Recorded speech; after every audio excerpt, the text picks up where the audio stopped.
Pensando bíblicamente, junto al pastor Juan Manuel Vaz.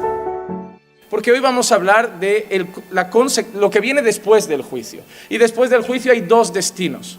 Para los hijos de Dios hay cielos nuevos, tierra nueva. Esa eternidad gloriosa con el Señor, que será lo que hablaremos la semana que viene.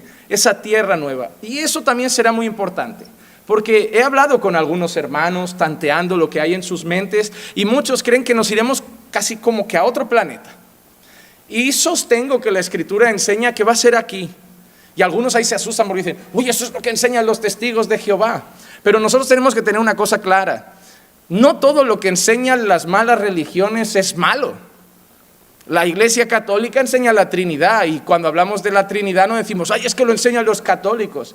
Enseñan cosas que están bien. Y en cuanto al destino final de los creyentes, lo explicaré la semana que viene, pero creemos que el Señor ha prometido renovar esta tierra. Y yo siempre le explico a la gente lo mismo. ¿Recuerdan lo que pasó en el diluvio? El Señor se cansó de todo, quiso limpiar esto, mandó agua y empezó de cero. Volvió el pecado y se volvió a estropear. Ahora el Señor va a hacer lo mismo, solo que ha dicho que esta vez lo hará con fuego. Y luego Él mismo va a hacer las cosas nuevas otra vez y volverá a empezar, con la única diferencia que no entrará el pecado. Pero explicaremos eso con las Escrituras, creo que será muy interesante. Pero hoy vamos al otro destino. Ese es el de los hijos de Dios, el de los creyentes, pero ahora vamos al otro, al de los impíos. Y creemos que así como habrá una vida eterna, habrá un castigo eterno. En primer lugar, debemos saber, antes de entrar en las Escrituras, que esta doctrina no nos la hemos inventado. La doctrina del infierno no es algo inventado por la iglesia moderna, no es algo que nació en la Reforma Protestante, es una doctrina histórica. Por siglos y siglos la iglesia cristiana ha enseñado que había un castigo eterno. Es más, es tan antigua que muchas personas achacan a la época medieval, decir, no, seguís enseñando lo del infierno como en la época medieval. Es preocupante como los predicadores estos que quieren caer bien a las personas hoy en día están poniendo en duda esta enseñanza. Hace poco salió un vídeo que yo comenté con mi amigo Will Graham que me chocó, y es una persona de aquí de nuestro país, un predicador reconocido, además cantante, que se llama Alex San Pedro, y no lo critico como persona, puede ser buen chico y tener sus convicciones doctrinales. Es más, le he escuchado a veces hablar del evangelio y bien, pero empezó a poner dudas como, a ver, esto del infierno, hay gente que piensa otras cosas, hay gente que lo interpreta de otras maneras, y a mí eso me parece muy peligroso. Muy peligroso. Poner en duda enseñanzas históricas, enseñanzas bíblicas. Lo que sí que es cierto que a partir del siglo XVIII se empezó a poner en duda esto. Y veremos incluso cómo llegaron hombres a enseñar hace mucho tiempo, pero mucho tiempo, que hasta Satanás podría salvarse. Hay doctrinas súper extrañas. Si yo te dijera que hay alguien que enseñó, que nació ese hombre, padre de la Iglesia Católica, que llegó a decir que Satanás y los demonios se salvarán, esas doctrinas se han enseñado y hay gente que las sostiene. Miren, cuando nosotros pensamos en la doctrina del castigo eterno, en el infierno como nosotros lo conocemos, las dos posturas que normalmente la rechazan son el universalismo, que enseña que todos se salvarán, y el aniquilacionismo o aniquilismo, yo creo que la palabra correcta es aniquilacionismo, que lo que enseña es que las personas que no son salvas serán simplemente destruidas, consumidas, y se acabó su historia, pero no castigadas eternamente. Y casi siempre lo basan en que eso es contradictorio con un Dios de amor. Un Dios de amor, vale, a unos salvará y a otros no, pero no los va a castigar. Los va simplemente a fulminar, los volverá polvo y ya está, se acabó su historia. Por un lado, los universalistas dicen que es contradictoria la enseñanza del infierno con la veracidad de un Dios de amor, un Dios bueno y un Dios misericordioso. Ellos enseñan que todos los hombres serán salvos. Lo que sí que enseñan también es que las personas, según lo mal que se hayan portado, tendrán un periodo de penitencia, y después de ese periodo irán todos al cielo, a la eternidad con Dios. ¿Les suena ese periodo de penitencia a otra palabra? ¿Cuál? Purgatorio. Ellos creen eso. No hay nadie tan malo como para que el Señor lo mande al infierno. El Señor es bueno. Lo que sí que va a hacer es como un tiempo de disciplina en que la persona se va a purgar de todo lo malo que ha hecho. Es decir, bueno, mira, yo he hecho unas cosas malas, 20 años de purgatorio. Hitler, unos 200. Pero luego, tranquilo, que entras aquí con todos. Ese es el pensamiento de los universalistas. Y de ahí nace, por ejemplo, Orígenes de Alejandría, que es un hombre que nace en el 185 después de Cristo. Y ese hombre enseña que incluso no solo los malvados después del purgatorio serán salvos, sino que Satanás y sus demonios también después de haber sido castigados durante un periodo de tiempo, también serán salvos. Y ese hombre nace de la Iglesia Católica Romana, era un hombre católico y empezó a expandir esa enseñanza. El universalismo se extiende por los Estados Unidos y Canadá de una manera muy fuerte en 1961 con la Sociedad o Asociación Unitaria Universalista, que actualmente cuenta con 211,000 miembros, 1,019 iglesias. Así que hay 1,019 iglesias, 211,000 personas que creen que todo el mundo, bueno o malo, absolutamente todo, serán salvos. No es poca gente, no es poca gente. Y por otro lado, si estos son los universalistas que niegan el infierno y enseñan esto, tenemos el aniquilacionismo. Y estos particularmente se centran en dos corrientes de religiones y son los testigos de Jehová y los adventistas del séptimo día. Y tienen dos formas de enseñar esto. En primer lugar, el primer pensamiento es que el hombre fue creado inmortal. Sin embargo, los que vivan en pecado y no crean en Jesús como su Señor y Salvador, esas personas perderán esa gracia de la inmortalidad y simplemente serán reducidos a la inexistencia después de su muerte. El otro pensamiento del aniquilacionismo es que el hombre recibió una inmortalidad condicionada. El hombre fue creado mortal, pero con la opción de ser inmortal si creía en Jesús.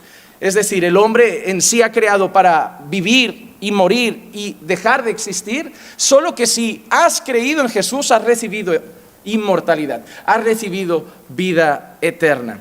Entonces, al fin lo que ambos enseñan, ambas líneas de pensamiento, es que los buenos vivirán eternamente y los creyentes y los impíos o los incrédulos serán reducidos a nada, a polvo, a inexistencia. De ahí la palabra, completamente aniquilados. Por ahí tenemos, como hemos dicho, los testigos de Jehová, que enseñan que la aniquilación es para los malvados, para Satanás y para los demonios, que esos también serán reducidos a inexistencia. Y los adventistas tienen algo curioso, que es que además de que enseñan que serán aniquilados y reducidos a la nada, según lo malos que hayan sido, habrá un periodo de castigo. Es decir, ellos serán castigados, pero creen en un castigo temporal. Y después de pagar el castigo, hay aniquilados. Pero en ningún momento piensan que hay un castigo eterno. Es decir, los buenos, bien, los malos, consumidos, completamente consumidos. Entonces, ¿qué vamos a hacer nosotros? Vamos a refutar eso. Vamos a enseñar en primer lugar que la existencia del ser humano es eterna, tanto para la gloria eterna como para el castigo eterno. Es duro, y lo reconozco, pensar que una madre a la que uno ama por no creer en Jesús y saber que es una mujer que humanamente lo ha tratado bien, se ha esforzado por darle una educación, ha dado su vida por sus hijos, pero por no creer en Jesús va a arder en el infierno por toda la eternidad. Yo entiendo que es algo difícil de aceptar. Yo entiendo. Y yo reconozco que he tenido mis luchas íntimas con la doctrina del infierno. Yo no me las voy a dar de que todo lo entiendo rápido. A mí hay muchas doctrinas bíblicas que me ha costado en mi corazón aceptarlas. Y una es esa. Reconozco que la doctrina del infierno, como ser humano, hay momentos que me cuesta. He enterrado a mi abuela, he enterrado a mi abuelo, no creyentes. Y pensar que esos hombres que amo, esa mujer que amo, que mi familia, mis primos me pregunten ¿dónde está la abuela? Que todo el mundo se reúna en un velatorio a decir ahora está en un lugar mejor. Pero yo en el fondo de mi corazón bíblicamente creer que es condenada, Es difícil para mi corazón. Pero yo tengo que entender algo. En esta historia no se trata de aceptar lo que mi corazón acepta, sino aceptar lo que la Biblia dice. Y hay muchas cosas que soy limitado para aceptar, pero si están en la Escritura las tengo que creer. Y es lo que yo quiero hacer hoy. No quiero presentar a Dios más bueno, que es lo que intentan hacer unos. Porque parece que si hablamos del infierno, ¿cómo luego vamos a decir que Dios es amor? ¿Cómo vamos a decir que luego Dios es bueno? ¿Cómo vamos a decir que Dios es misericordioso? Y luego enseñar sobre el infierno. ¿Y qué estamos haciendo muchos? Cambiar doctrinas para presentar a Dios más bueno para ellos, para que a ellos les parezca más bueno.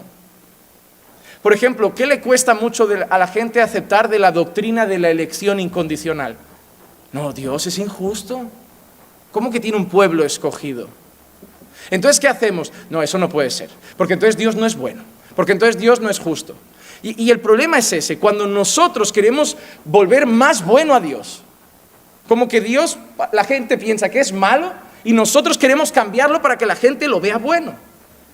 Es como cuando alguien dice, oye, ¿por qué Dios es amor y mandó matar a ese pueblo, a los niños, a las mujeres? ¿Qué hace toda la gente? No, mira, es que Dios sabía que esa gente iba a ser mala pero que no dejó vivo ni hasta los animales. Pero que tenía que... Ya, pero es que Dios sabía que... Lo intentan cambiar. No, Dios dijo que murieran, punto. No hay que justificar a Dios. Os equivocáis si creéis que las personas, por ver a un Dios más bueno, se van a rendir a Él. No lo van a hacer. Si no se rinden ante el soberano y todopoderoso, que decide incluso a quién matar, se van a rendir delante de ese Diosito que es un caballero que va picando el corazón. Como que les tiene que pedir permiso de las cosas. Claro que no. Si hoy estamos presentando a un Dios manipulable. Pues sí, nuestro Dios en un periodo de la historia, no sabemos por qué, le dijo a sus siervos que mataran a mujeres, niños, animales y no dejaran a nadie. Y nosotros, al igual que Abraham, cuando tuvo que subir a casa y matar a su hijo, simplemente hay que aceptarlo porque es Dios. Y si no te parece bueno, el problema es tuyo, pero Dios es bueno aunque pida esas cosas porque la Biblia dice que Dios es bueno. Y yo no voy a cambiar a Dios para que a la gente le parezca Diosito, papito Dios. No, es Dios. Y el mismo Dios que saca a unos de Egipto se traga a otros en el desierto. El mismo Dios que a unos prospera, a otros les cierra puertas. Y el mismo Dios que a unos sana, a otros pone una enfermedad. Y el mismo Dios que da vida, a otros las quita. Él es Dios. Y el mismo Dios bueno, de amor y misericordia, que ha hecho vida eterna para pecadores que no la merecemos, también ha hecho un castigo eterno para pecadores que lo merecen. Y eso es justo. No es malo, es justo. Es justo. Porque yo lo que no llegaría a entender es qué hacemos nosotros con vida eterna. Pero no me cuesta entender qué haríamos nosotros con castigo eterno. Lo difícil para mí es entender cómo gente tan pecadora ha recibido tanta gracia. A mí el infierno no me cuesta entenderlo. A mí lo que me costaría entender es qué hago yo en el cielo. Pero eso nadie lo cuestiona. Porque somos tan egoístas que creemos que somos buenos. Y ese es el problema. El problema es que Dios no lo vas a reducir al corazón de un hombre que siempre se va a creer justo y bueno. Justo y bueno. Así que lo que vamos a hacer hoy es, ¿saben qué? Dejar el corazón a un lado y mirar la Biblia.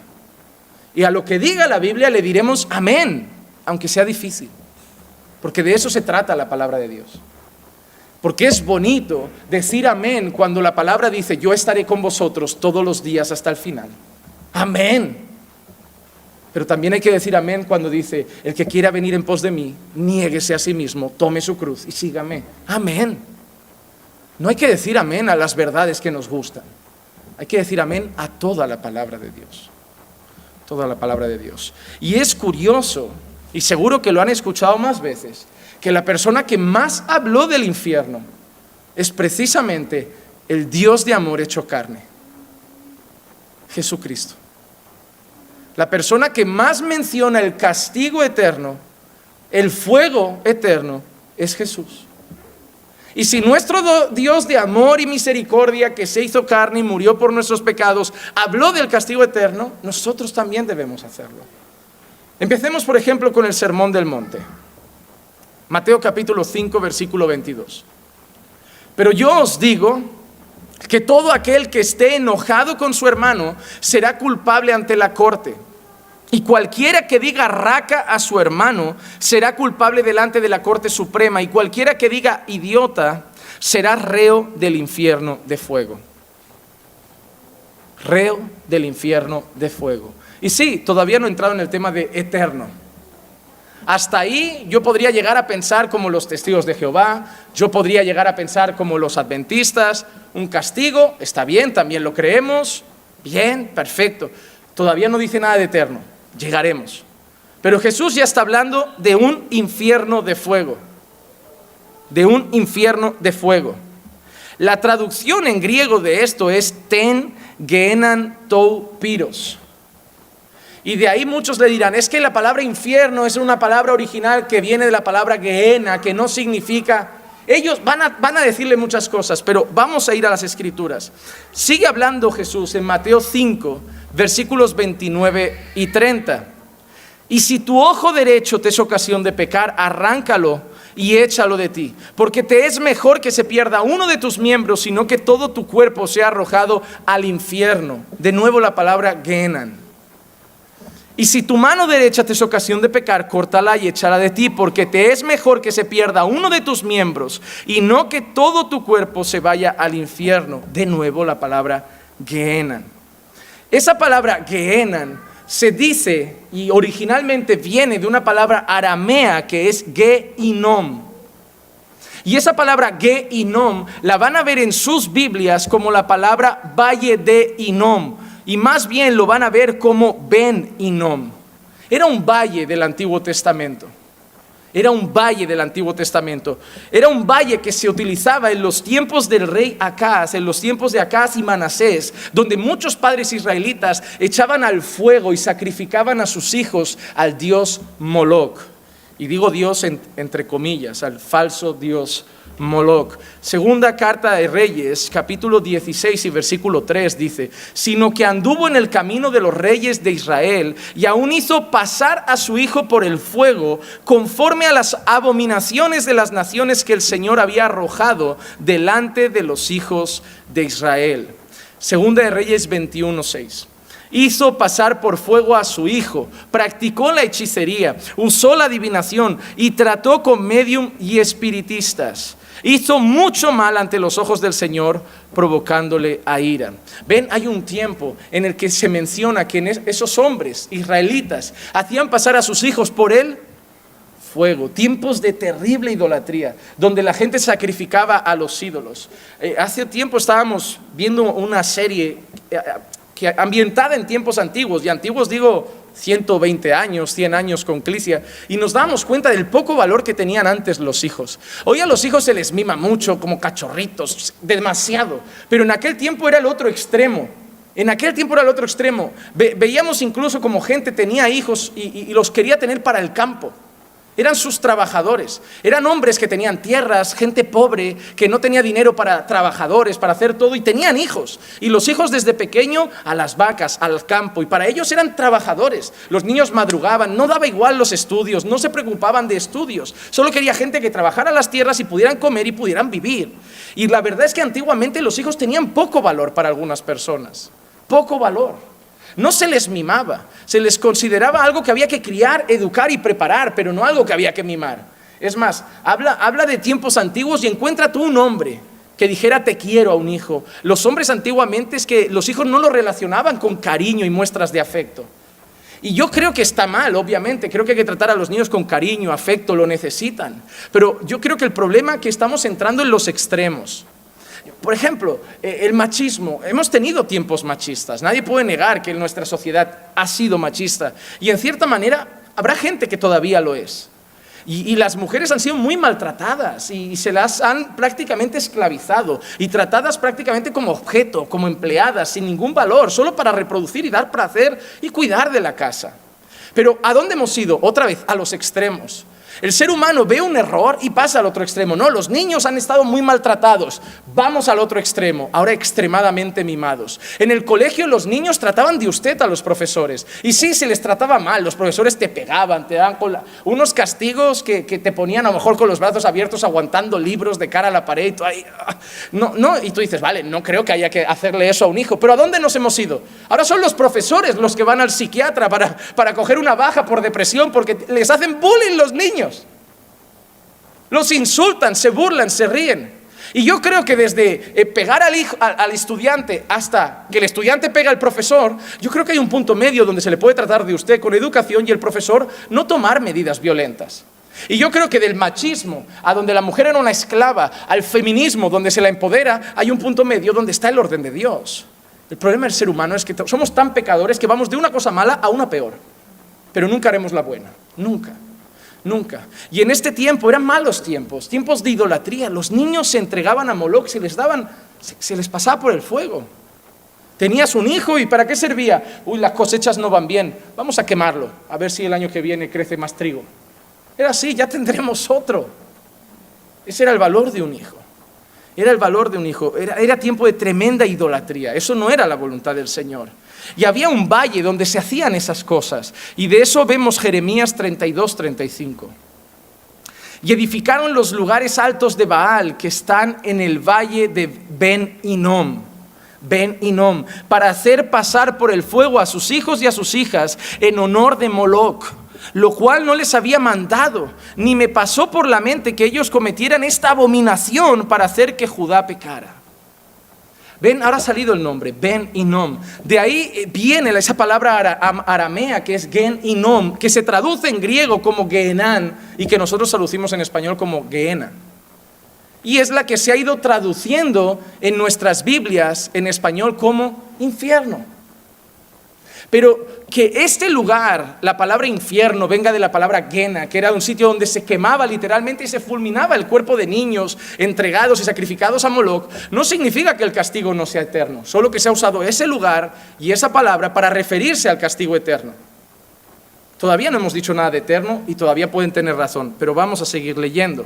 Vamos primero a entender más lo de este valle. El Señor había visto tanta abominación en este lugar que manda juicio contra ese valle. Jeremías 7:32 leemos esto. Por tanto, he aquí vienen días, declara el Señor, cuando no se dirá más Tofet, ni valle de Ben Hinnom, sino el valle de la matanza, porque enterrarán en Tofet por no haber otro lugar. Y Jeremías 19:6 vemos otra vez. Por tanto, aquí vienen días, declara el Señor, cuando este lugar no se llamará más Tofet ni valle de Ben Hinnom, sino valle de la matanza. Entonces, ese valle que el Señor había condenado, ¿por qué Dios condena ese valle? Dice, ya no se va a llamar así, ahora se va a llamar el Valle de la Matanza. ¿Por qué? Porque Dios manda un castigo incluso sobre ese lugar por todas las abominaciones que se habían hecho en los tiempos del rey Acaz y de Manasés, sacrificando los hijos a Moloch.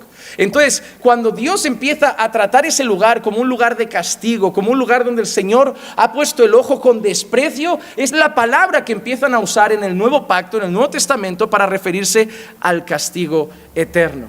Entonces Dios usa esa palabra que nosotros tenemos como infierno, y primero quiero eso, terminología, viene de la palabra griega Gehenán, que viene de la palabra aramea Gen Hinnom, que viene de ese valle, Ben Hinnom, al que el Señor lo llama el Valle de la Matanza, y pone castigo, porque era un lugar de terrible blasfemia, de terrible práctica de idolatría contra el Señor. Pero ahora sí que entramos en esto. Vale, Jesús ha hablado de un lugar llamado infierno, un lugar de fuego, un lugar de castigo, pero Jesús no ha dicho que es eterno. Hasta ahora no. Vamos a seguir viendo las Escrituras. Mateo 10:28. Y no temáis a los que matan el cuerpo, pero no pueden matar el alma. Más bien temed a aquel que puede hacer perecer tanto el alma como el cuerpo en el infierno. ¿Por qué quiero tocar esto ahora? Todavía no entro en la parte eterna. Yo quiero que entendamos cosas. La primera era el nombre. Ahora quiero que entendamos esta. Mira lo que ha dicho ahora ese texto. Mira lo que ha dicho Jesús. Temed a aquel que puede hacer perecer tanto el alma como el cuerpo en el infierno. Relaciona el lugar de castigo con alma y con cuerpo. Eso tiene mucha relación, como habíamos dicho, que vendrá después del juicio. Y el juicio vendrá después de la resurrección, donde recibiremos todos un cuerpo. Un cuerpo, nosotros un cuerpo glorificado, pero tendremos un cuerpo. La gente no será condenada como un fantasma. Irán con cuerpo y alma al infierno. Qué curioso, ¿no? Cuerpo, alma y espíritu. Lo digo para los que todavía defienden la tricotomía. Cuerpo y alma. ¿Qué pasa con el espíritu? ¿No es condenado? ¿No viene con nosotros? ¿Nos separa en la eternidad? No, ser interno y ser externo, como ya explicamos anteriormente. Irán con todo al infierno. Eso está muy relacionado con lo que hemos leído antes, Mateo 5, 29 al 30. Si tu ojo derecho te es ocasión de pecar, arráncalo y échalo de ti, porque te es mejor que se pierda uno de tus miembros y no que todo tu cuerpo sea arrojado al infierno. Y si tu mano derecha te es ocasión de pecar, córtala y échala de ti, porque te es mejor que se pierda uno de tus miembros y no que todo tu cuerpo vaya al infierno. Entonces nosotros vemos esta relación en que nosotros seremos condenados, nosotros no, los impíos, al completo. Cuerpo y alma serán castigados en el infierno. Pero hasta ahí los aniquilacionistas todavía sirven. Hasta ahí los aniquilacionistas todavía pueden tener su pensamiento. ¿Por qué? Porque ellos dicen, vale, tanto el cuerpo como el alma serán fulminados, serán castigados. Pero ahora entra la parte que contradice eso. La palabra eterna. La palabra eterna. Mateo 18, 8 y 9. Vale, hasta entonces Jesús solo hablaba de fuego, de castigo. Bien, pero ahora aparece una palabra que cambia todo. Ser echado en el fuego eterno. ¿Qué significa eterno, hermanos? No hay que ser un catedrático. No hay que haber estudiado en la Real Academia Española. ¿Qué significa eterno? Para siempre. Para siempre. Y si tu ojo te es ocasión de pecar, arránquetelo y échalo de ti. Te es mejor entrar en la vida con un solo ojo que teniendo dos ojos ser echado en el infierno de fuego. Todas las veces que el Señor está hablando de ese infierno de fuego, ahora ha añadido la palabra eterno. Eterno. Y no es la primera vez, ni será la última. Marcos 9:43. Marcos 9:43. Si tu mano te es ocasión de pecar, córtala. Te es mejor entrar en la vida manco que teniendo las dos manos ir al infierno, al fuego inextinguible. Al fuego inextinguible. ¿Qué significa inextinguible? ¿Qué significa in? Que no. Y extinguible, apagarse. ¿Qué significa inextinguible? Antes ha dicho fuego eterno. Ahora ha dicho un fuego que no se extingue. ¿Cuánto dura ese fuego?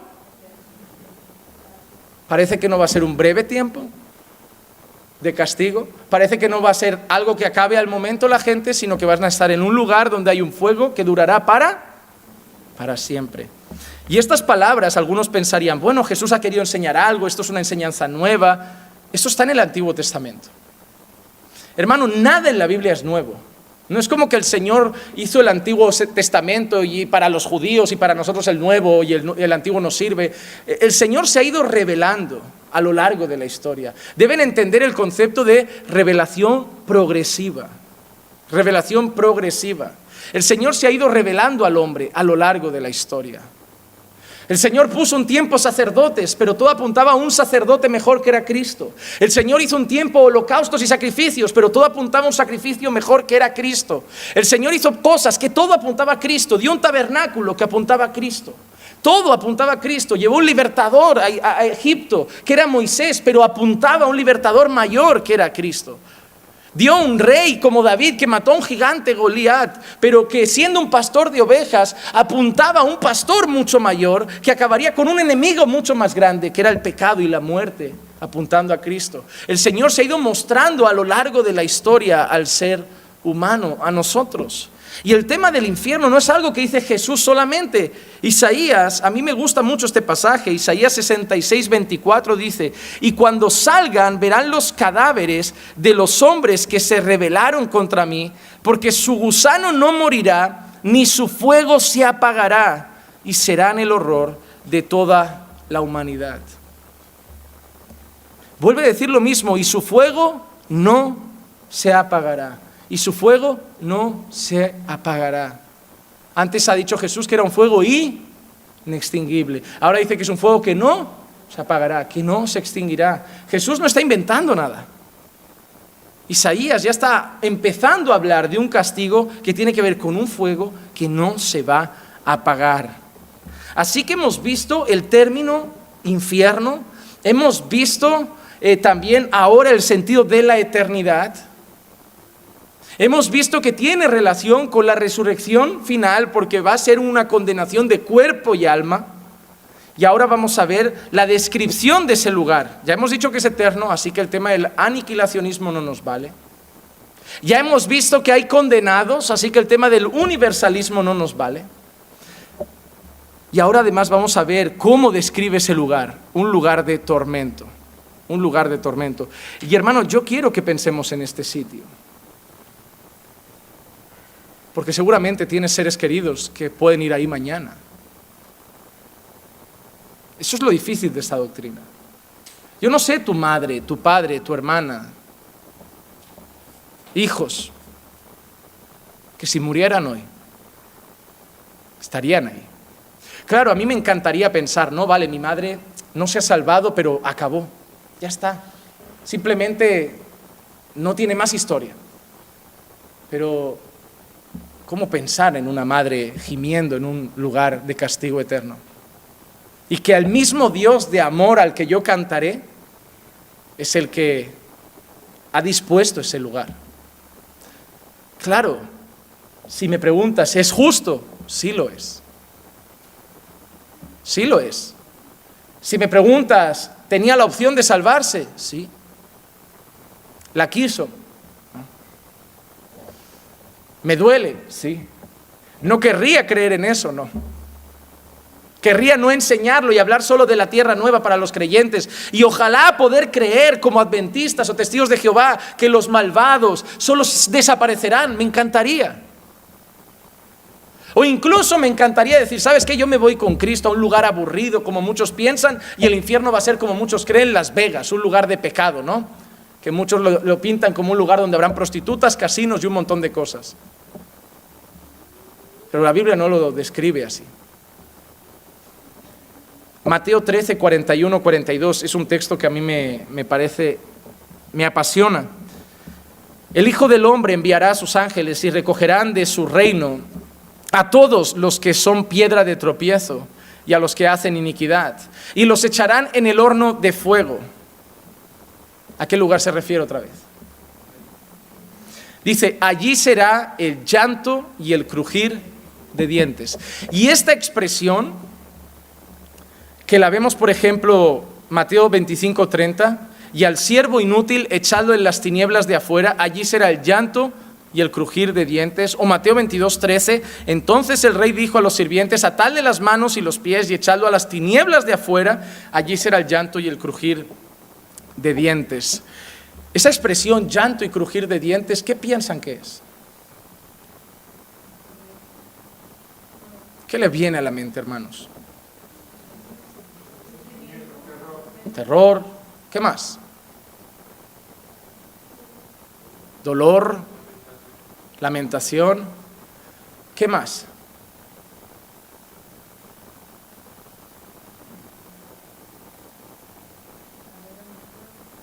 Arder en el fuego. Miren, hermanos, la expresión llanto y crujir de dientes históricamente se dice que representa dos cosas. Habrán dos actitudes en el infierno. El llanto muestra lamento. Es como un grito de Señor, Señor, ¿por qué? Señor, ¿por qué estoy aquí? Señor, sácame de aquí. Señor, auxíliame, sin esperanza, sin posibilidad de auxilio, sufrimiento. Pero la expresión crujir de dientes, que yo siempre la había entendido como que algo duele mucho y uno aprieta, cuando he leído muchos comentarios sobre ese texto clásico, se refiere a gente que tendrá rabia de Dios. Es una expresión que representa ira intensa. Será gente que todavía odiará a Dios desde el infierno. Yo no merezco estar aquí. Esto no es bueno, esto no eres justo, no eres un Dios de amor, no eres esto. Será así esa actitud. Así que muchos historiadores dicen que esa expresión representa las dos actitudes que se verán en el infierno. Personas que su sentimiento de culpa quizá les habrán predicado, les habrán hablado y lo habrán rechazado, se habrán burlado y tendrán conciencia de por qué están ahí y sentirán ese peso de culpa, dolor intenso y estarán llorando intensamente, pero que habrán otros que estarán incluso rebelados contra Dios, odiando a Dios, sufriendo el castigo de Dios y aún así odiando a Dios. Y yo cuando leía eso me vino una imagen a la cabeza. Un niño pequeño. Hay niños que los estás castigando y lloran de dolor, de culpa, pero hay niños que los estás castigando y te dicen que te odian.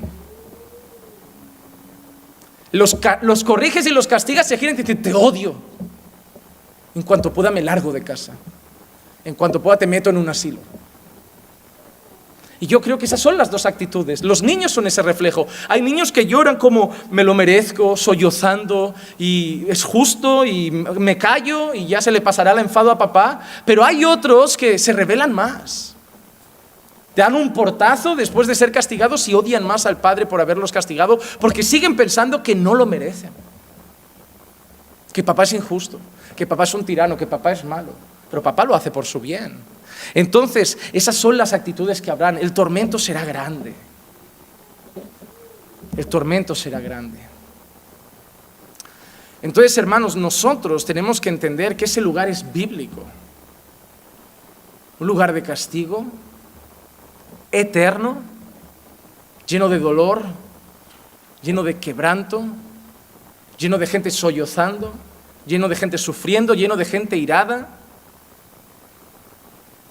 Un llanto que no se acaba, una ira que no se acaba, un dolor que no se acaba. Y estos días, hoy estábamos, por eso llegamos un poquito justos, estábamos llevando a nuestra cuñada, la estábamos trayendo, que dio a luz hace un par de días, y la estábamos llevando a casa, no tenía nadie que lo hiciera. Entonces me contaba Clicia que habló con ella y le pusieron mal la anestesia. La epidural no calcularon bien. Y sintió los cortes de la cesárea. Mientras la cortaban, sentía, y lo único que le podían decir es, ya hemos empezado, esto no se puede parar, anestesiar, esto hay que, aguanta. Y claro, lo expresan como un dolor intenso. Te están rajando. Pero duró un tiempo. La esperanza que le daba el doctor es, aguanta que esto acaba ya. Pero ahora imagínate que eso no acaba. Yo no sé los golpes que te habrás dado en la vida, o sobre todo las mujeres han dado a luz, lo duro que habrá sido un parto, pero ahora imagínate que eso no acaba. Porque la esperanza cuando algo nos duele es, va a pasar. ¿Qué le dices a un niño cuando se da un golpe? ¿Le das así como si fuera mágico? ¿Le frotas como si eso quitara los dolores? Yo no entiendo quién fue la primera madre que dijo, si le hago eso y soplo, mi hijo cree que se cura. Mi padre te pisaba un pie y te decía, a que ya no te duele la mano. Te dolía el pie, es más listo. Pero la esperanza que nosotros tenemos en el dolor es que es temporal. Cuando tú ves a un hermano sufrir, ¿qué le dices? Palabras de esperanza, ¿no? De, hermano, esto durará un tiempo. Señor es bueno, la situación va a pasar. Pero imagínate que tienes a una persona delante, que estás ahí y le dices, de aquí no salimos y esto no acaba.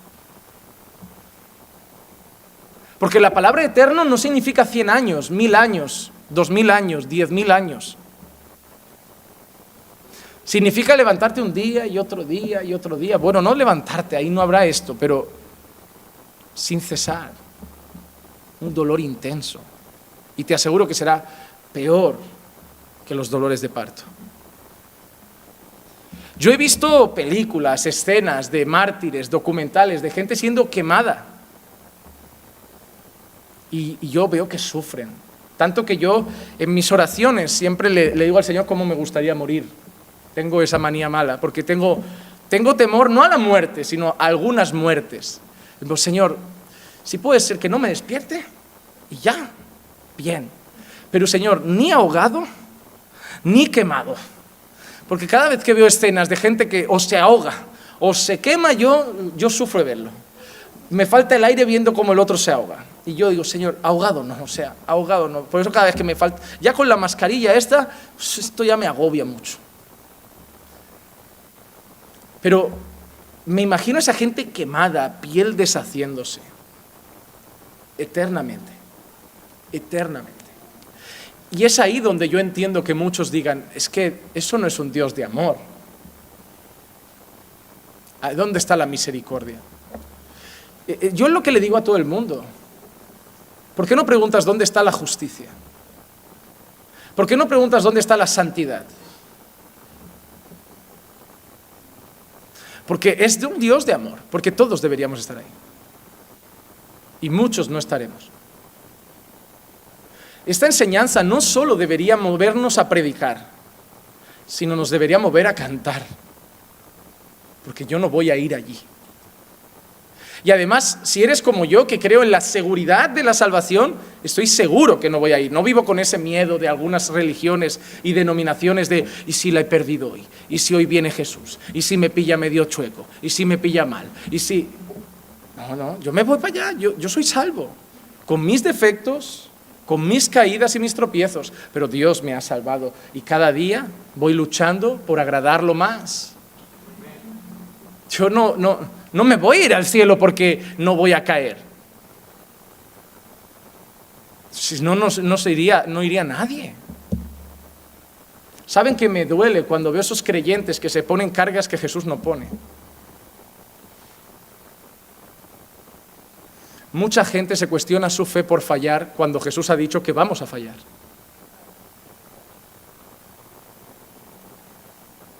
Es que si una persona no fallara es cuando se debería cuestionar su fe, porque estaría llamando a Dios mentiroso, porque Dios ha dicho que todos pecan.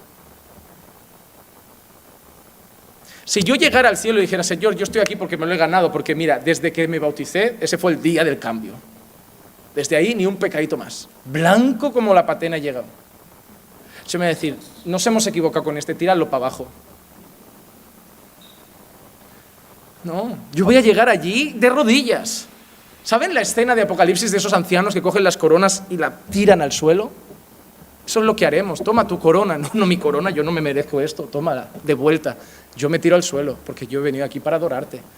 La salvación es del Cordero.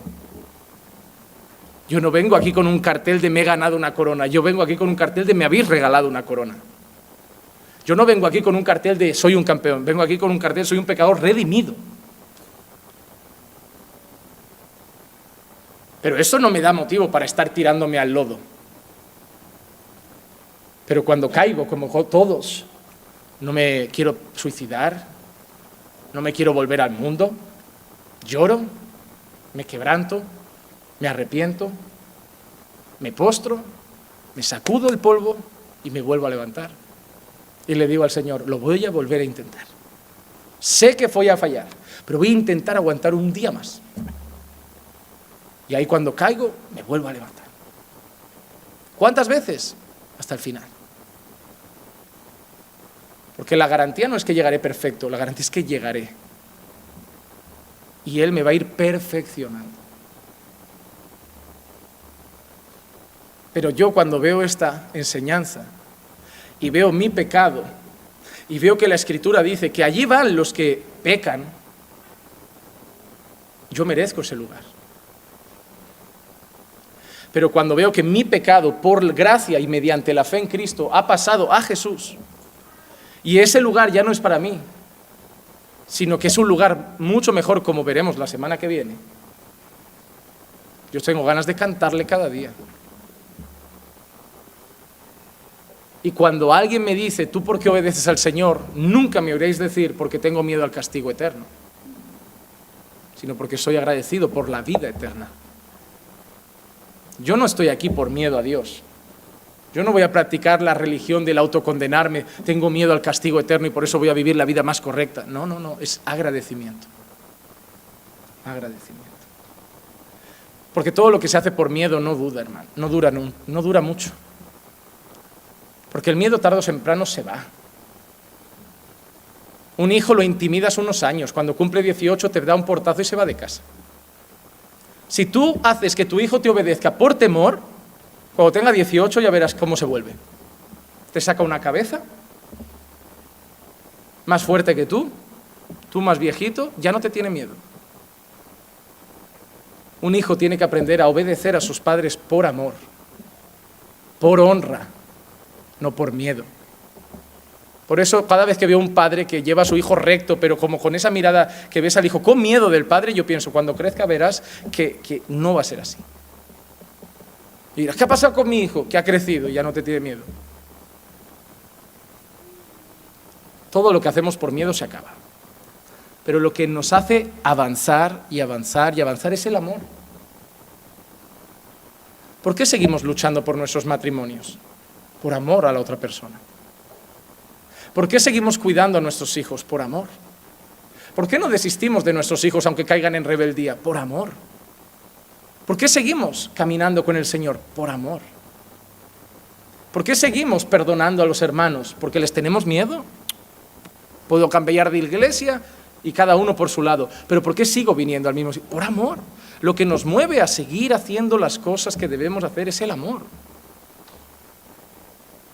Al final es el amor lo que cubre multitud de pecados.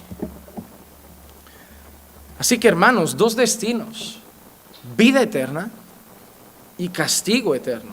Mateo 25:46, y estos irán al castigo eterno, pero los justos a la vida eterna. A la vida eterna.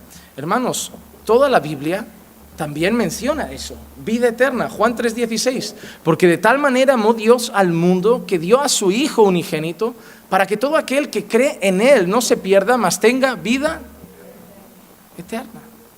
Vida eterna. La palabra es zoen aionion. Suena élfico, ¿verdad? Se escribe Z-O-E-N, voy más rápido así, A-I-O-N-I-O-N. Ya como se pronuncie, se lo preguntáis a alguno del Señor de los Anillos. Juan 3:36 dice, el que cree en el Hijo tiene vida eterna, pero el que no obedece al Hijo no verá la vida, sino que la ira de Dios permanece sobre él, permanece sobre él. La ira de Dios no se le va a ir nunca a esa persona de encima. Aquellos que no tienen al Hijo, que han negado al Hijo, la ira de Dios ya estaba sobre ellos porque nacemos en pecado y va a permanecer sobre ellos por toda la eternidad. El infierno es el lugar de la ira de Dios. Esa gente que hoy se ríe, ¿dónde está vuestro Dios? Mira cómo nos burlamos de Él. A mí me hace mucha gracia. Hoy no te puedes meter con un homosexual, pero cuando llegan las cabalgatas del orgullo gay, siempre hay algunos vestidos de monja, de Jesús. Oye, ¿y eso no es censurable? ¿Eso no sale en las noticias? Eso hay que tener un poco de sentido del humor, ¿verdad?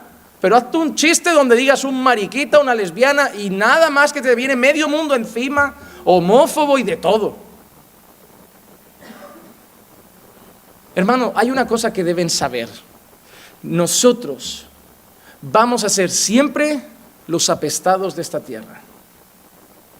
Se va a defender a los elefantes, al águila imperial, al gorila lomo plateado, a la gallina poponata. Se va a defender al gay, a la lesbiana, al transexual, al que quiere acostarse con niños ahora, que hay de todo. A todo. Pero nosotros vamos a ser los homófobos, retrógrados, los malos de la historia.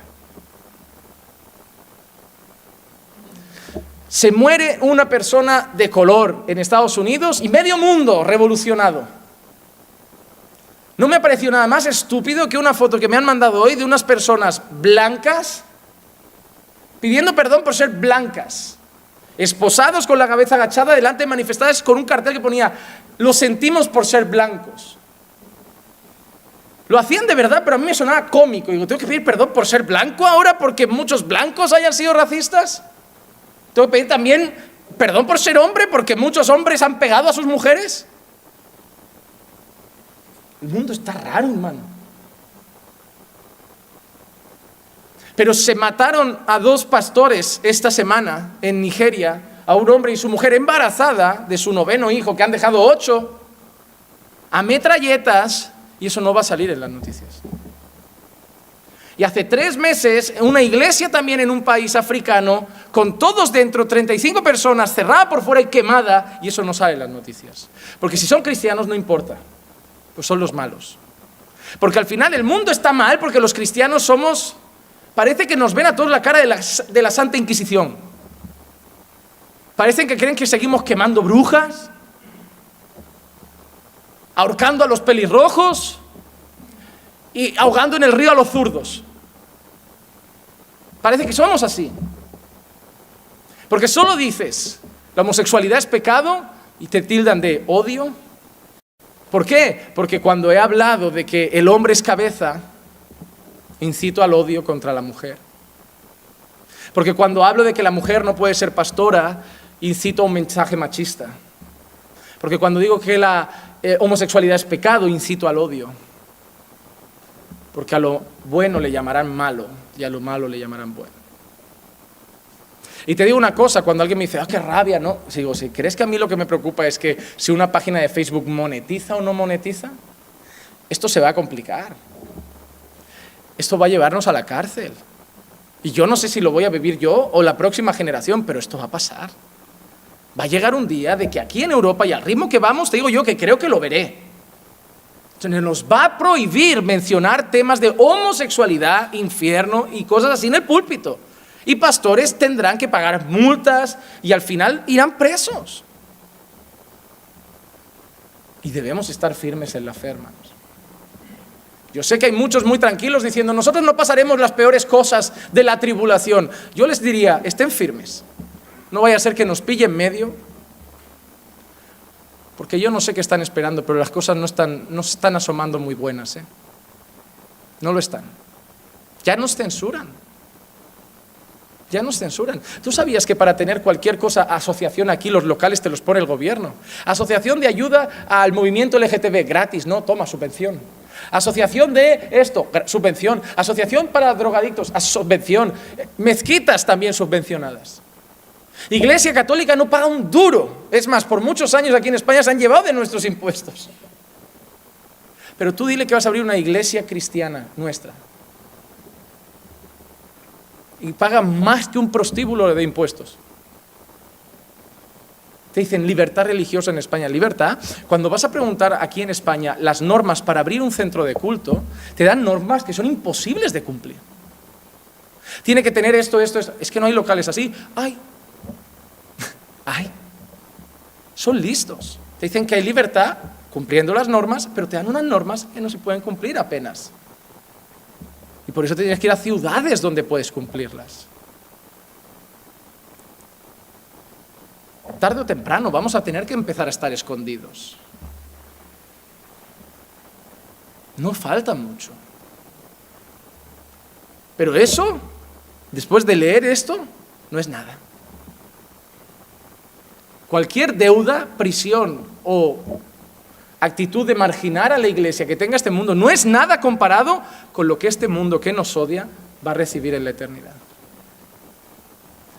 Y así que cuando el mundo se burla, se ríe, se jacta, hace bromas, yo agacho la cabeza y simplemente pienso, Señor, ten misericordia. Porque ellos se burlan un rato, pero lo que les espera,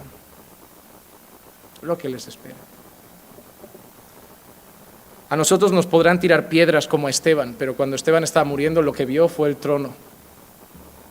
Fue el trono. Cuando nosotros muramos lo que veremos será el trono de Dios. Y esa es nuestra esperanza. No hay que tener miedo. Hay que ser valientes. Hay que ser valientes. Pero no hay que tener miedo, porque lo que nos espera es un trono de gloria. Y es más, somos los apestados, los marginados, los odiados, pero seguimos orando por ellos. Imagínate, si ellos supieran la realidad de lo que hacemos por ellos, que nos entrenamos para evangelizar y alcanzar su corazón, que oramos por sus almas perdidas porque los amamos. Ellos nos odian, nosotros oramos por ellos.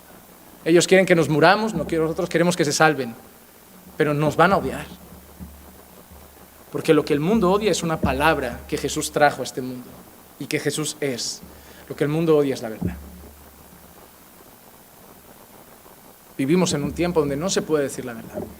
Si quieres estar en paz, no se puede. Pero la iglesia es columna y baluarte de la verdad.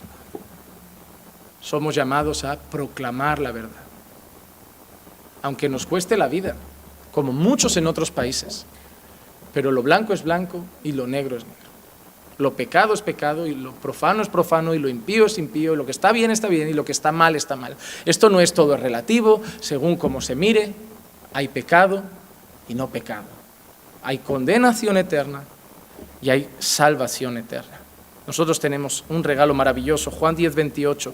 Yo les doy vida eterna y jamás perecerán y nadie las arrebatará de mi mano. Mira ese texto, este texto de Pablo, segunda carta a los Corintios 4:17-18. Pues esta aflicción leve y pasajera, ¿cómo dice Pablo que es lo que nos pasa aquí? Leve y... Hemos dicho que el castigo de ellos es... Nuestro sufrimiento aquí es... Hermano, cuando sufres, lo único que tienes que recordar son estas promesas. Es pasajero. Es pasajero. Puede ser que te dure toda esta vida.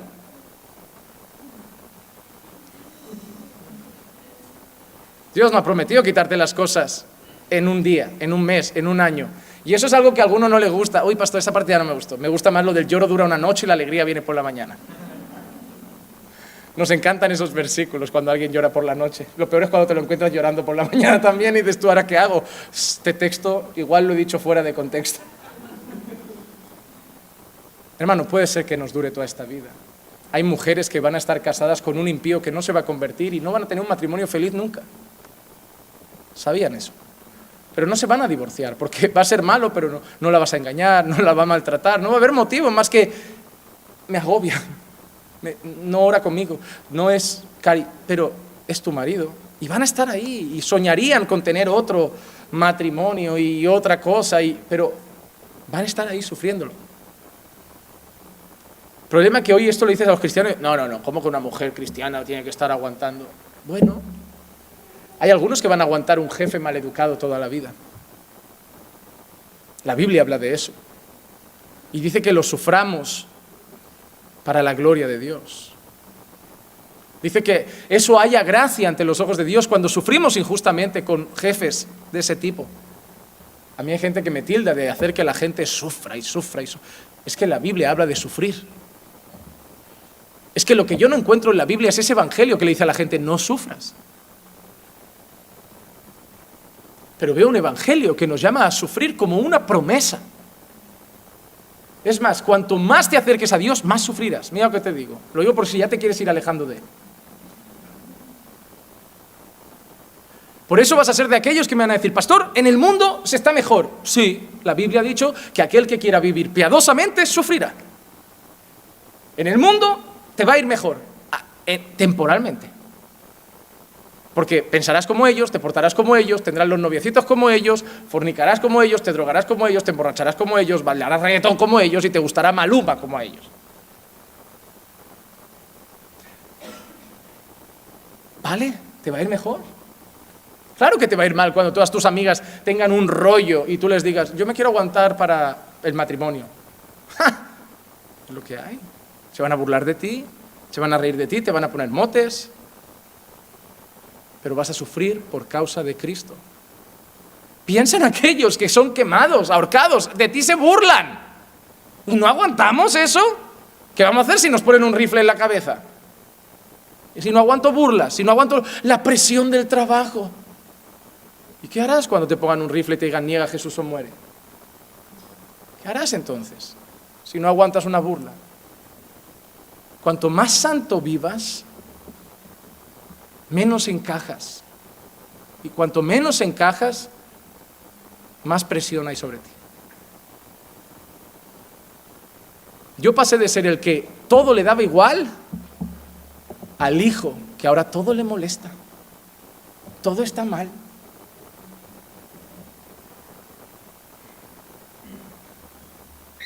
A veces he estado con mi esposa en sitios que sentimos que no les apetecen que estemos allí.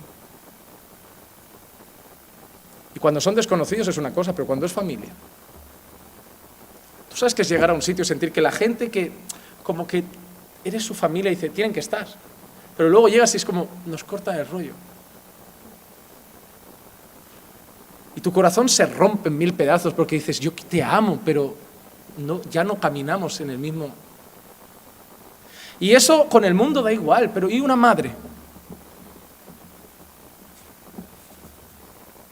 Yo no sé si os llegará a pasar esto, pero tú sabes lo que es no apetecerte cenar en una comida familiar.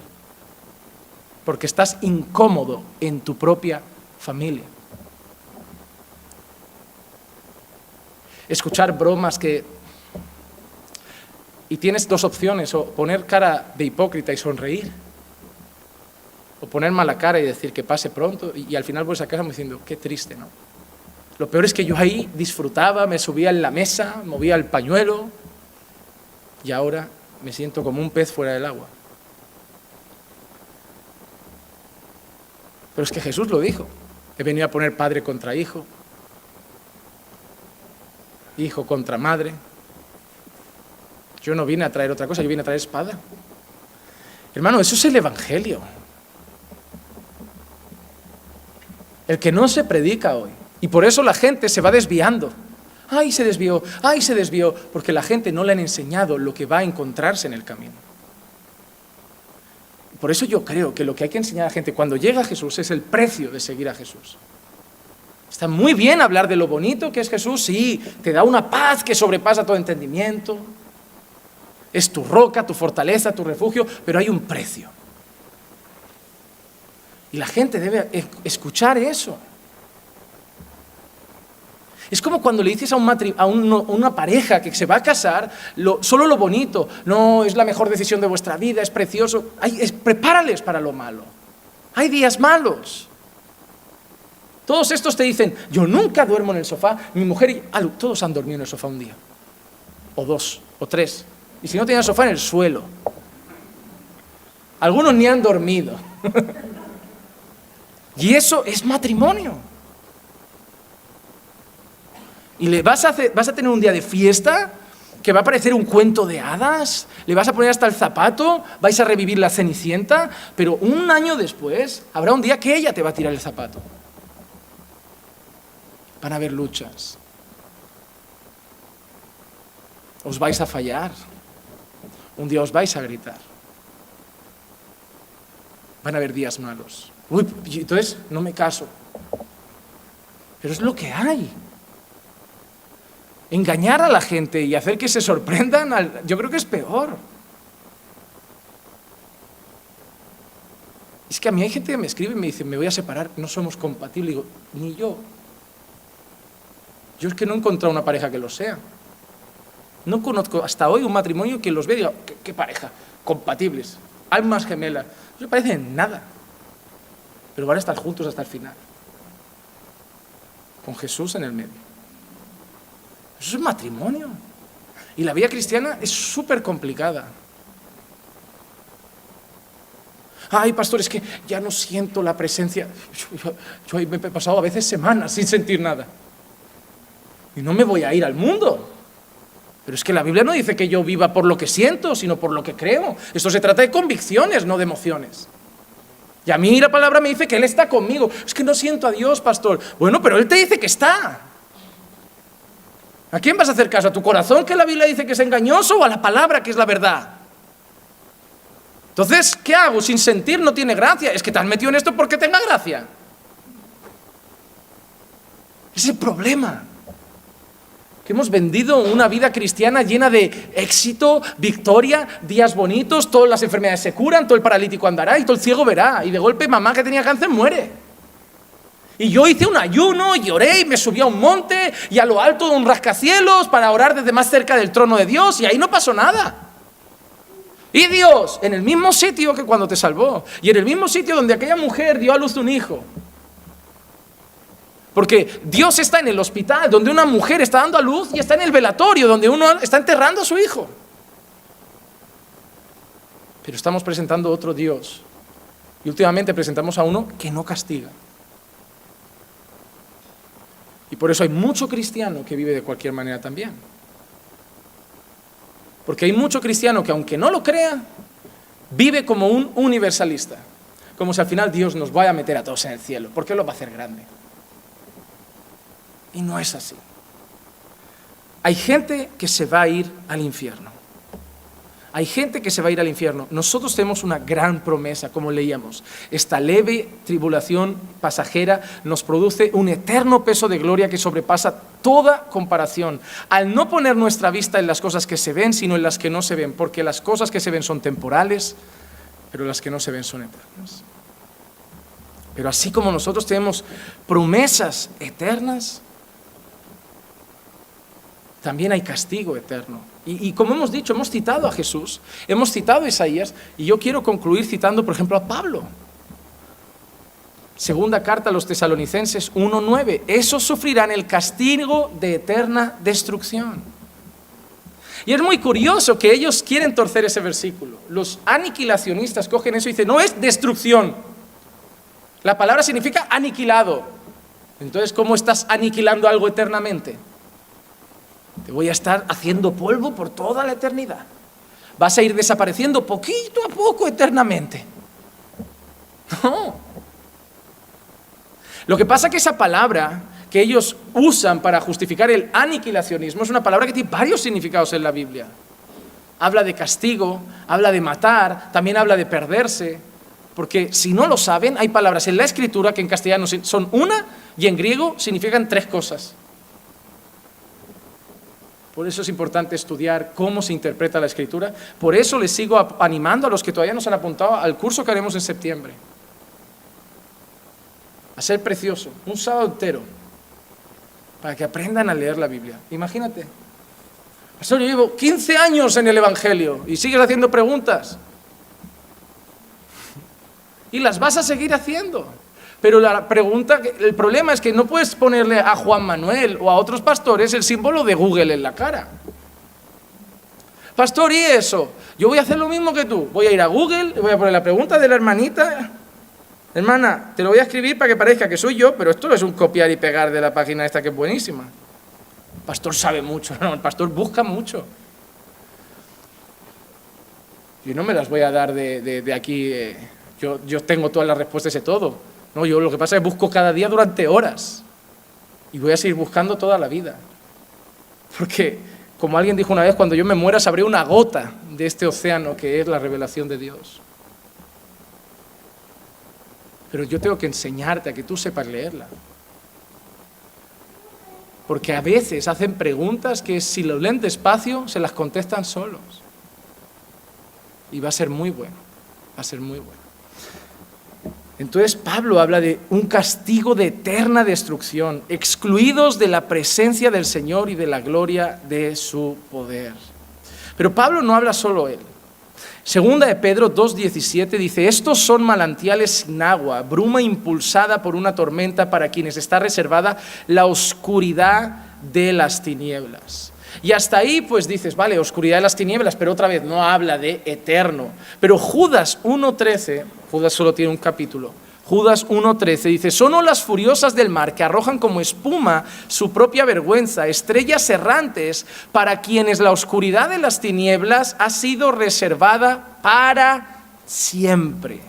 Pedro ha dicho, destinados y reservados a la oscuridad de las tinieblas. Y Judas dice la oscuridad de las tinieblas, citando como Pedro, pero ahora añade que ha sido reservada para siempre, eternamente.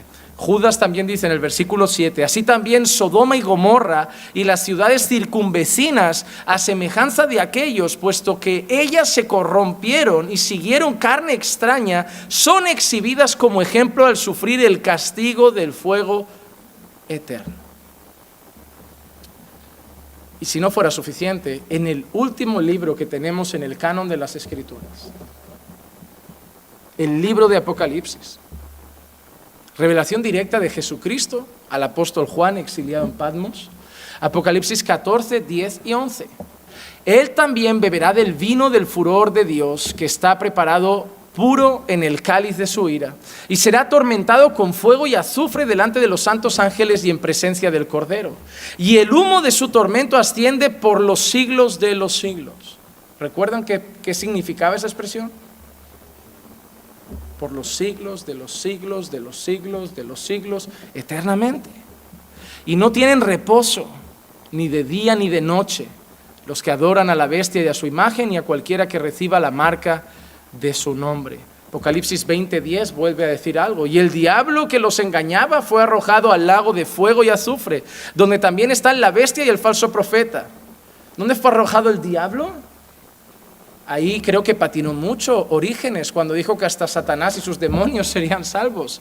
Porque dice que el diablo fue arrojado al lago de fuego y azufre, donde también están la bestia y el falso profeta, y serán atormentados día y noche por los siglos de los siglos. Hermanos, yo sé que puede ser difícil para nuestro corazón entender un lugar de castigo como ese, pero la pregunta que yo solo puedo hacer es esta: está en la Biblia, hay que aceptarlo. Es así de simple. Porque para nuestro corazón es muy sencillo aceptar ese lugar de premio eterno. Pero si está en la Biblia tenemos que aceptar esto. Y yo solo espero una cosa. Romanos 10:14 dice: ¿cómo pues invocarán a aquel en quien no han creído? ¿Y cómo creerán en aquel de quien no han oído? ¿Y cómo irán sin que nadie les predique? Hermano, lo único que puede librar a la gente del infierno no es, como muchas veces dijeron los católicos, con indulgencias que libran a la gente del purgatorio. Ellos hacían eso. Cada vez que tu moneda toque el fondo de la caja, un familiar tuyo sale del purgatorio. Eso fue una de las luchas más grandes de Martín Lutero. Ojalá se pudiera pagar. Hermano, yo vendería todo lo que tengo para salvar el alma de un familiar. Ojalá fuera así. Pediría un préstamo y lo pagaría el resto de mi vida para salvar a una madre que se condena. Ojalá hubiera algo que pudiera hacer. Literalmente algo. Si a mí me dijeras que si construyo un edificio tocho a tocho mi madre se salva, lo hago. Lo hago. Pero no hay nada que podamos hacer nosotros materialmente para salvar un alma. Pero sí podemos hacer algo. Y eso es lo que me preocupa más. Que yo creo que en el fondo muchos no creen en el infierno.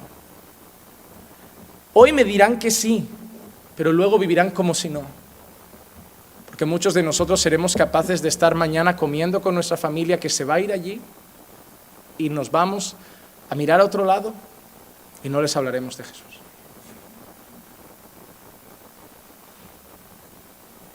Y eso es lo único que podemos hacer. Esa es la única esperanza que tenemos, que un día crean en Él. Que un día crean en Él. Puede ser hoy, mañana o el último aliento de su vida. Y esa es la gran pregunta pero entonces, ¿que le predico todos los días? Eso ya es decisión tuya. Ya, pero pastor, ¿por predicar más no se van a convertir? Pues no lo hagas. Si tú eres de los cómodos que cree que como la elección, entonces no predico y bueno, yo soy de los que cree que la Biblia dice: id y predicad a toda criatura. Sé que crea mi madre, mi padre, mi hermana, mis seres queridos, depende únicamente de Dios. No de mi elocuencia, no de cómo lo expongo, sino de Él. Y eso te debería motivar a ti, porque a lo mejor piensas: es que yo no sé mucho y soy torpe, entonces ¿cómo le voy a...? Es que no depende de ti. Puedes presentar el Evangelio de la manera más torpe y hasta tartamudeando y el Señor quebrantar un corazón. Y puedes presentarlo de la manera más elocuente y perfecta y no pasar nada. Para que pase, cuando pase, tú solo digas algo: gloria a Dios. Pero hermanos, como yo dije este domingo, el 95% prácticamente o más de esta iglesia viene de otras iglesias. Gente que estaba en el error, conoció la verdad y vino. Y yo me alegro, y que sigan viniendo. Pero hay algo que como pastor dije el domingo, lo digo hoy, y me parece que lo voy a seguir repitiendo varias semanas. ¿Dónde están las almas que estaban perdidas y están llegando por la misión de la iglesia cumplida? Pastor, es que no hay grupo de evangelismo, y no tiene que haber. Tu trabajo es tu punto de misión. Tu barrio es tu punto de misión. La cajera del súper donde compras regularmente es tu punto de misión. Tu jefe es tu punto de misión, tus compañeros de trabajo son tu punto de misión. La chica que un día sales y está llorando en el autobús es tu punto de misión. No tiene que haber un grupo de evangelismo. Tú eres el grupo. Tú tienes una misión. Y sí, vas a traer a muchos que se irán y no volverán. Pero un día uno se quedará. Y habrá fiesta en el cielo por un pecador que se arrepiente.